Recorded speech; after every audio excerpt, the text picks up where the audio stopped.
आज हम लोग समझेंगे, बहुत एक सिंपल सी स्टोरी समझते हैं। एक जो मजदूर है या फिर जो लेबर है, वो एक घर बनाने के लिए अगर अपनी की सर्विस दे रहा है, ओके, सर्विस दे रहा है, वो क्या करेगा, सुबह उठेगा, कहीं पे जाएगा जॉब करने के लिए, और एंड में क्या बनाएगा, एक बहुत अच्छा सा घर बना देगा। ऐसे ही होता है, ओके। तो उसको घर बनाने के बदले में क्या मिलती है, उसको मिलती है वेजेस। ऐसे ही होता है। तो उसने क्या करा, इनिशियली जो अपनी सर्विस थी, यानी जो फैक्टर्स ऑफ प्रोडक्शन है यहाँ पे, यानी जिन जिन चीज़ों से प्रोडक्शन होता है, जैसे लैंड से होता है, ठीक, कैपिटल से होता है, और क्या होता है, लेबर अपनी सर्विसेज दे के करता है। इन सब के बदले में क्या मिलता है, उन्हें कुछ ना कुछ रिटर्न्स मिलते हैं। जैसे अगर आपने अपनी सर्विसेज दी किसी ऑर्गेनाइजेशन को, तो क्या मिलेगी आपको, वेजेस मिलेगी या फिर सैलरी मिलेगी। अब इसी को हम समझ रहे हैं with that example, circular flow economy में होता कैसे है, okay. Circular flow in the simple economy, that is two sector economy. अब इसमें दो सेक्टर कौन कौन से हैं, एक हाउस होल्ड से और दूसरा फर्म से। हाउस होल्ड बेसिकली क्या है, वही जो मैंने आपको बताया था, वो जो लेबर अपनी सर्विसेज दे रहा है, या फिर लेबर या फिर कोई अगर इंजीनियर है जो अपनी सर्विसेज दे रहा है, वो सब किसके एग्जांपल्स हैं यहाँ पे, हाउस होल्ड्स के हैं, ओके। और फर्म्स क्या है, जो गुड्स और सर्विसेज को बना रही है, प्रोड्यूस कर रही है। इतना क्लियर है।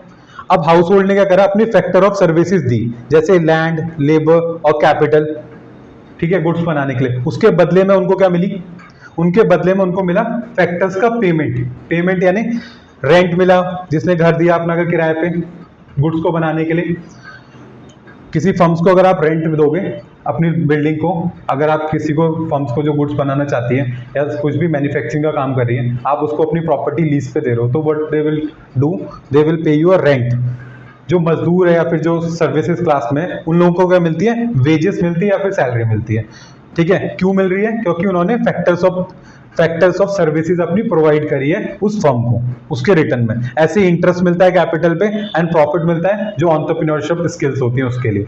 अब जब इनके पास, हाउस होल्ड के पास पैसे आ गए, कुल मिला के इन्होंने अपनी पहले सर्विसेज दी, उसके बदले में क्या आ गए, पैसे आ गए। अब पैसे आ गए, इसका मतलब क्या हो गए उनकी बल्ले बल्ले। अब क्या करेंगे, वो कंजम्पशन करेंगे।